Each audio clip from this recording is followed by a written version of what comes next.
In the video was a man watching and commenting on a video of a lovely black woman who was saying that nobody wants weak men who are talking about their emotions. Nobody cares. That women don't want this and society doesn't want this.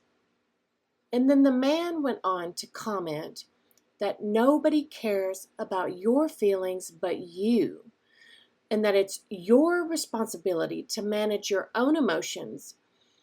And the gist was nobody gives two fucks about you or your struggle and all the emotions that go with it. The essence of the video was basically, suck it up, buttercup. You're the reason society is fucked.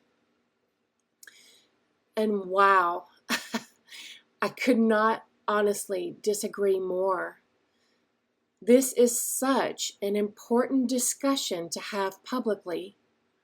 First of all, I felt absolute compassion and grief for these two individuals. I don't know who they are. I know they are influencers in their own right, and bless them.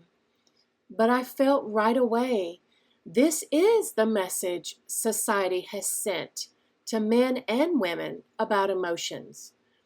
And the result is catastrophic. What the world needs more than anything is self-awareness around emotional intelligence and compassion. First for ourselves and then for others. It's the very repression of emotions in men historically, and in our modern age, women who have gotten the message that if they want to be seen as powerful, then they need to lead like men do in a very male-dominated society. Now, a caveat to that last bit is that in the past 10 to 15 years, we have seen a dramatic shift in this. And even further still, my comment does not insinuate that being a strong man who wants to achieve is a bad thing. It's not. The whole point is balance. Men who have been discouraged for centuries to disconnect from their emotions, to be more logical and thought-oriented, and that feminine emotions are seen as weak, and thus to be repressed or ignored by men. And women have been taught that historically power looks a certain way, as defined by a patriarchal society. There's nothing inherently wrong with ambition, power, structure, strength, and financial wealth. It's when we, men and women, all people, seek to disconnect from love, compassion, awareness of how one's actions affect the whole. The consideration, for example, of indigenous peoples and minority groups when attempting to acquisition through power and dominance. Unleashing uncontrolled appetites for consumerism without consideration of our world's finite resources. Men have historically led our societies and made the rules, so to speak. Again, I'm speaking historically. It is the very disconnection from their own inner feminine through emotions that creates out of alignment with the natural world, that seeks to expand and grow, through domination, control, and subjugation of other populations. I understand the sentiment around this video from both parties. The sentiment that people who use their emotions to seek to control a viewpoint of another, this too is out of balance. It's an expression of the wounded feminine.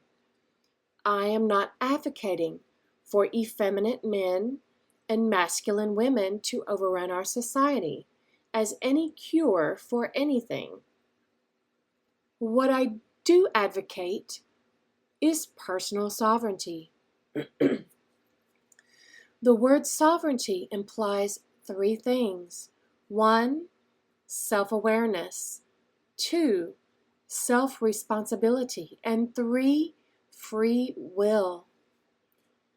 In order to properly manage a world where free will is the most intrinsic God or source given right, and it is for those unaware, the utmost value must be individual freedom of expression to have a healthy society.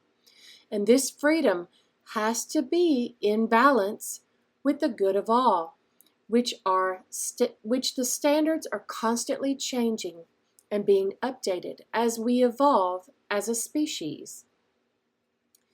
Every person has the right to exist and live according to their choice, as long as doing so does not infringe upon the rights of another. Back to emotions. It's impossible for men or those who wish to move through life primarily in their masculine energy to lead effectively when they are disconnected from their own emotions or feminine. No, men, generally speaking, do not need the same depth and breadth of emotional understanding and expression that women do, generally speaking. But for the masculine to lead in a healthy way requires self-knowing. And mister, if you don't know your inner being, if you aren't actively cultivating a relationship with your own heart, you absolutely will be dismissive of other people's experiences that don't fall within your paradigm, and you will be creating out of alignment with life and nature, because the feminine is within all life, just as the masculine is. So I would speak, given the chance, to both ends of the spectrum. Those who believe emotions are something to overcome and repress or get over, and those who believe that they are their emotional reality. I would say to each of you, you've gone too far.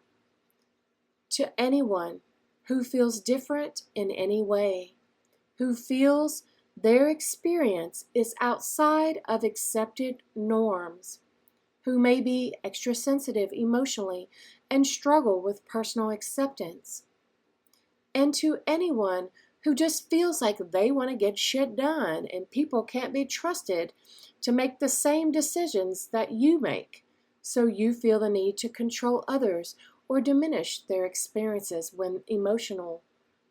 My advice to both is the same. The answer: go within.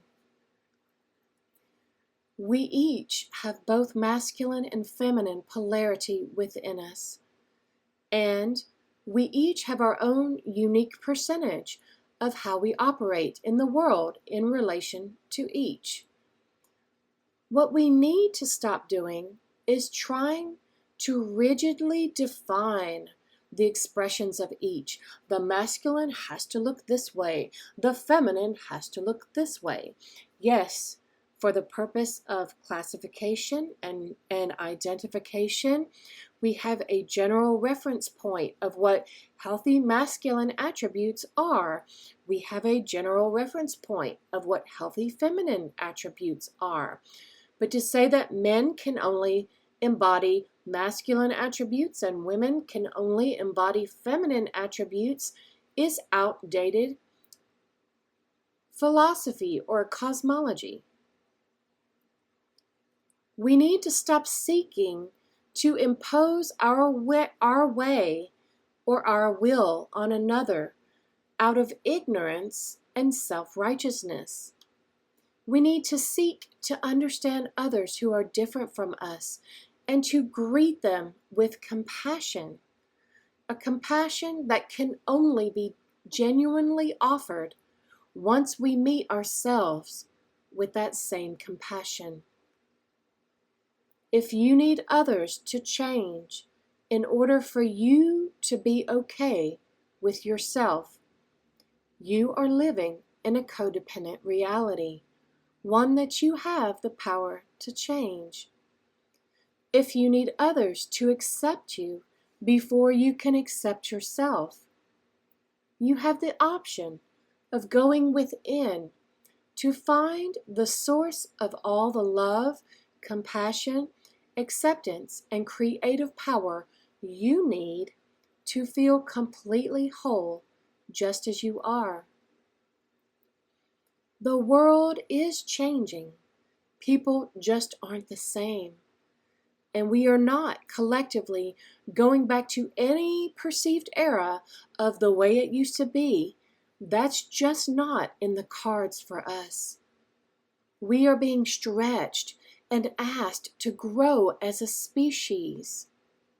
The diversity that we are seeing come forward is the propellant of this.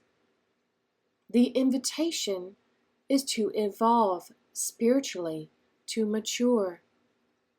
You can create your life the way you like it without needing permission from anyone else. You are that powerful if no one has ever told you. Every ambition and desire you have has a root. Can you honestly reflect if you are creating out of pain and fear, or out of joy and love and the simple pleasure of creating? Because we see clearly what a world looks like when most are creating from pain and fear. If you don't face the judgments and fears within you, you are not equipped to lead others. Period. You are unqualified, regardless of your education and accolades. It is time to suck it up, Buttercup. It's time to get sober and serious about emotional intelligence. The future holds no space for the domination, control, and fear-based leadership we have all been born into. Serve your best interests now by seeking to understand and know your own heart and have a healthy relationship with your emotions. Heal yourself. Get help when and where you need it. This isn't a journey any of us walks alone, and it was never meant to be. On behalf of all of humanity, I implore you, heal.